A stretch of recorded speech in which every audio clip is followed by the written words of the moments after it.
మీరెప్పుడు వచ్చారు సార్? ఇక నువ్వు ప్రాణాలుగా తెగించాల్సిన అవసరం లేదు విక్రమ్.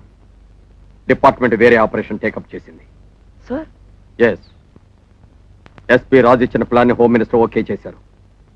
జాన్ అడిగిన డబ్బుని బంగారాన్ని అతనికి ఇచ్చేసి కేంద్ర మంత్రి గారిని ఇతర హోస్టేజెస్ ని విడిపిస్తారు. ఆ తర్వాత మిలిటరీ ఫోర్స్ ని రంగంలోకి దింపి కిడ్నాపర్స్ ను చుట్టుముట్టి వాళ్ళని అరెస్ట్ చేస్తారు. నో సార్, ఆ జాన్ ని చాలా తక్కువగా అంచనా వేస్తున్నారు. అడిగినవన్నీ ఇవ్వగానే మంత్రి గారిని విడిచిపెట్టేస్తాడని ఏమిటి నమ్మకం? సపోజ్ తుపాకీ గురిపెట్టి మంత్రి గారిని తనతో పాటు ఇంకో దేశానికి తీసుకెళ్తే ఏం చేయగలరు? ఆగో, ఎక్కడికి వెళుతున్నావు? తీసుకున్న బాధ్యతని పూర్తి చేయడానికి. ఆపరేషన్ నుంచి నిన్ను తప్పించమని హోమ్ మినిస్టర్ గారు ఆదేశించారు. అందుకే నిన్ను వెళ్ళొద్దని నేను చెప్తున్నాను. క్షమించండి సార్, మీరే నన్ను హాస్టేజెస్ ను విడిపించి తీసుకురమ్మని కోరారు. ఇప్పుడు మీరే వద్దంటున్నారు. మీ ఆజ్ఞ శిరసా వహించడానికి నేను మీ దగ్గర పనిచేయడం లేదు. ఇప్పుడు నేను చేస్తున్నది పోలీస్ డిపార్ట్మెంట్ కోసము కాదు, నా కోసం, నా సంతృప్తి కోసం. Vikram! Yes sir, as a citizen of India it's my duty. దాన్ని కాదని అధికారం ఎవ్వరికీ లేదు. వస్తా. Very good. నాకు కావలసింది కూడా అదే.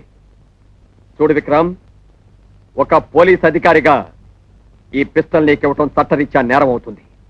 కానీ న్యాయం హర్షిస్తుంది. ఇది నీ దగ్గర జాగ్రత్తగా ఉంచుకో, అవసరానికి ఉపయోగపడుతుంది.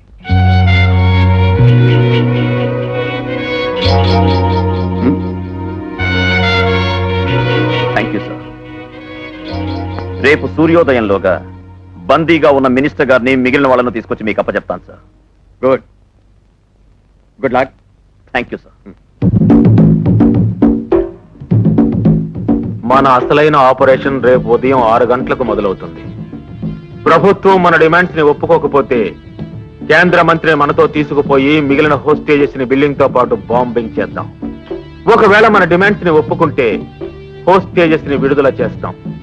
కేంద్ర మంత్రిని మాత్రం మనతో దుబాయ్కి తీసుకుపోయి అక్కడ ఎడారిలో విసిరేద్దాం. అప్పుడే మన ప్రాణాలకు సేఫ్టీ.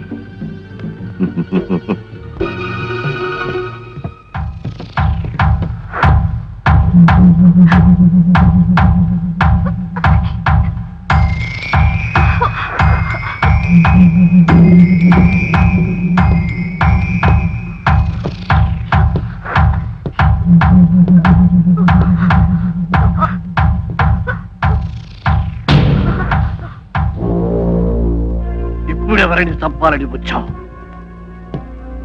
ఒక్కొక్కరిని చంపుతూ చిత్రహింసలు చేసే కంటే మమ్మల్ని అందరినీ ఒకేసారి చంపాయి.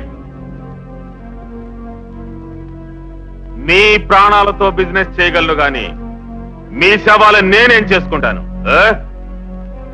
పదండి మంత్రి గారు. ఈ క్షణం నుంచి మీకు స్పెషల్ ట్రీట్మెంట్. ఎంతైనా మంత్రి గారు కదా.